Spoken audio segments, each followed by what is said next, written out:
Hello नमस्कार आदाब में भी दोस्तों, आज के बुलेटिन में धमाका होने वाला है। कहीं 500 रुपए के डिस्काउंट के लिए जय श्री राम बोलना पड़ रहा है, तो कहीं 114 करोड़ रुपए का बस स्टैंड साल भर में ही ढेर हो गया। पीएम मोदी के उद्घाटन के बाद फिल्म केरला स्टोरी के मेकर ने मान लिया है कि उनके पीछे एक प्रोपेगेंडा एंगल था। और गजब देखिए, अब अगर देश में इंटेलिजेंस फेल हुई तो गलती सरकार की नहीं, आपकी और मेरी है।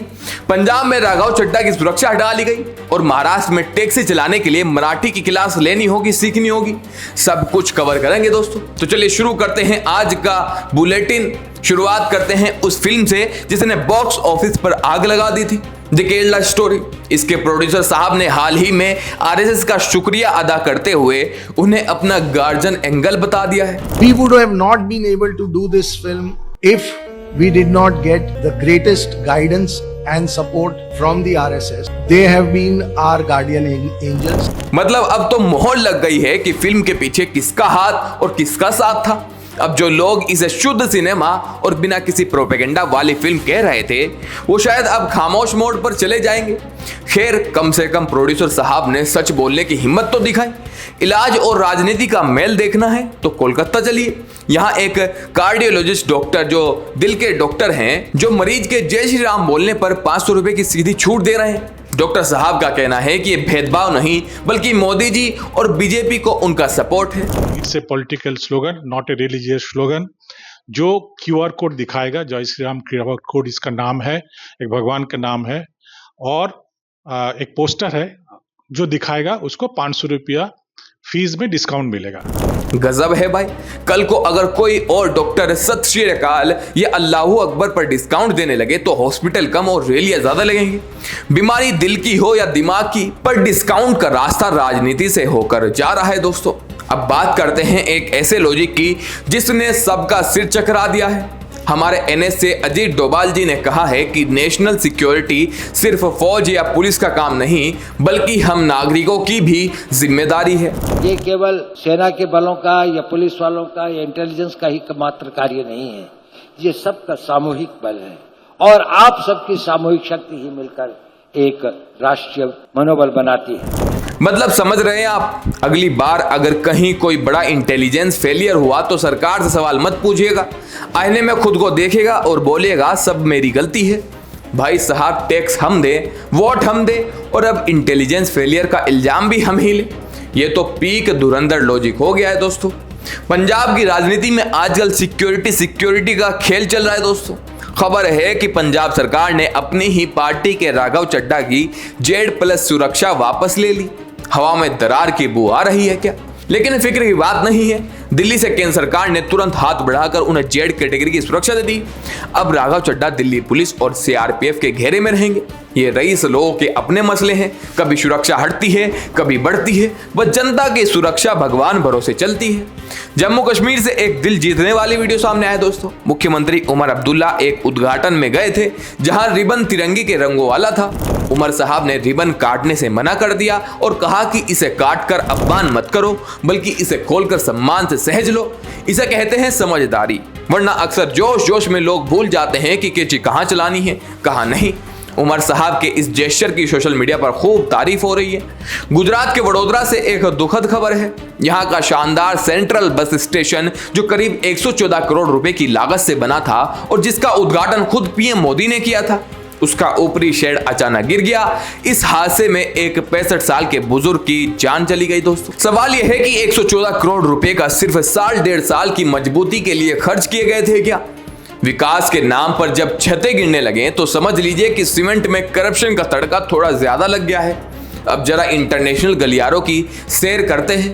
कुवैत में एक पत्रकार साहब अहमद शिहाब को सिर्फ इसलिए उठा लिया गया क्योंकि उन्होंने एक अमेरिकी फाइटर जेट के क्रैश होने का वीडियो डाल दिया था। मतलब खबर दिखाना भी गुनाह हो गया है। वहां कानून थोड़ा सख्त है, पर यह दिखाता है कि प्रेस की आजादी की जंग सिर्फ हमारे यहाँ नहीं, हर जगह है दोस्तों। नोएडा वालों ध्यान दो, ग्रेटर नोएडा की शिव नादर यूनिवर्सिटी के बाहर आजकल पढ़ाई नहीं बल्कि प्रोटेस्ट चल रहा है। कर्मचारी सैलरी बढ़ाने और ओवर टाइम का डबल पैसा मांग रहे हैं। पुलिस मौके पर है, पर कर्मचारी भी अड़े हुए हैं। आखिर पेट का सवाल है भाई। जब बड़ी बड़ी यूनिवर्सिटी करोड़ों की फीस लेती है तो काम करने वालों को भी उनका हक मिलना चाहिए। देखते हैं यूनिवर्सिटी मैनेजमेंट कब तक खामोश रहता है। अब बात एक ऐसी खबर की जिसने कॉर्पोरेट वर्ल्ड को हिलाकर रख दिया है। नासिक के टीसीएस ऑफिस से बेहद चौंकाने वाला मामला सामने आया दोस्तों। यहां यौन उत्पीड़न के साथ साथ जबरन धर्मांतरण और लव ट्रैप जैसे गंभीर आरोप लग रहे हैं। पुलिस की एसआईटी जांच में पता चला है कि 2021 से के ये खेल चल रहा था, जहां कर्मचारियों पर धर्म बदलने का दबाव बनाया जाता है दोस्तों। यहां तक कि एचआर विभाग की एक अधिकारी को भी रिश्वत देकर चुप कराया गया था। अब तक 7 लोग गिरफ्तार हो चुके हैं। टीसीएस जैसे बड़े नाम के साथ ये जुड़ना वाकई डराने वाला है दोस्तों। इधर कॉर्पोरेट में बवाल था तो उधर यूपी के लखीमपुर खीरी में सड़कें जंग का मैदान बन गई। बाबा साहब अंबेडकर की मूर्ति स्थापित की जा रही थी, लेकिन आरोप है कि पुलिस के साथ आई एक महिला ने उसे हटाने की कोशिश की और उसी दौरान मूर्ति क्षतिग्रस्त हो गई।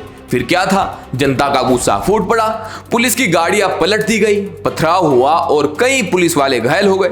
आस्था और सम्मान का मामला जब भी कानून व्यवस्था से टकराता है, नतीजा ऐसा ही खौफनाक होता है दोस्तों। फिलहाल इलाके में भारी तनाव है। सोशल मीडिया पर एक वीडियो तेजी से फैल रहा है दोस्तों, जिसे देखकर महाराष्ट्र के लोगों की नींद उड़ गई है। दावा किया जा रहा है कि खतरनाक ज़ॉम्बी ड्रग अब महाराष्ट्र पहुंच चुका है। वीडियो में लोग अजीबोगरीब हरकतें करते दिख रहे हैं, जैसे कि वो होश में ही ना हो।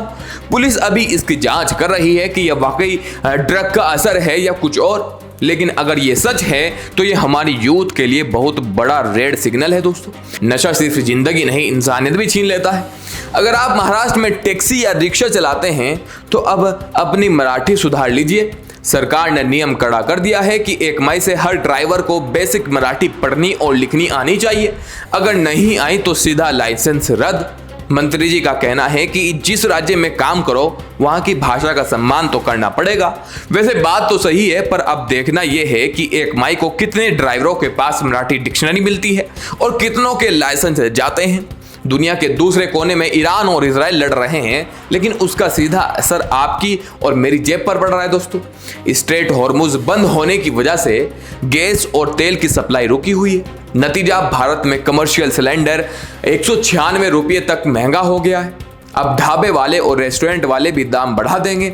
मतलब जंग वहां हो रही है और बिल हमें यहाँ चाय और समोसे पर चुकाना पड़ रहा है दोस्तों। ग्लोबल इकोनॉमी का यह खेल भी बड़ा अजीब है। अगली खबर बुलडोजर इंसाफ की है। एक बड़े साइबर यौन शोषण मामले में जिसमें नाबालिगों को निशाना बनाया गया था, प्रशासन ने सख्त एक्शन लिया है। आरोपी तनवीर के घर के अवैध हिस्से को नगर निगम ने नोटिस के बाद जमींदोज कर दिया है। पुलिस अब इस केस की गहराई से जांच कर रही है ताकि इस घिनौने रैकेट की जड़ें काटी जा सके। ऐसे मामलों में जब तक डर नहीं बैठेगा तब तक मासूम सुरक्षित नहीं होंगे दोस्तों। और आखिर में बात उस बहस की जो पूरे देश में छिड़ी है। नर्मदा नदी में एक धार्मिक अनुष्ठान के दौरान करीब 11,000 लीटर दूध बहाया गया था। एक तरफ लोग इसे श्रद्धा कह रहे थे तो दूसरी तरफ लॉजिक देने वाले इसे खाने की बर्बादी और पर्यावरण के लिए खतरा बता रहे हैं। यहाँ तक कि प्रेमानंद महाराज का भी एक वीडियो वायरल हो रहा है दोस्तों, जिसमें वो खुद दूध चढ़ाते दिख रहे हैं। अब ये आस्था है या संसाधनों का नुकसान, ये फैसला मैं आप पर छोड़ देता हूं, क्योंकि जहां करोड़ों बच्चे कुपोषण का शिकार हो वहां हजारों लीटर दूध नदी में बहा देना थोड़ा सोचने पर मजबूर करता है दोस्तों। तो दोस्तों, ये थी आज की 15 बड़ी खबरें। कहीं बुलडोजर चला तो कहीं दूध की नदियां बहीं और कहीं जय श्री राम बोलने पर डिस्काउंट मिला। दुनिया बड़ी अतरंगी है। आपको क्या लगता है, क्या खबरों का यह नया रूप सही है? कमेंट्स में अपनी राय जरूर दीजिएगा। तो जल्दी लौटूंगा बड़ी बड़ी अपडेट्स के साथ, छोटी छोटी वीडियो के साथ, ताकि आप बोर भी ना हो। जय हिंद।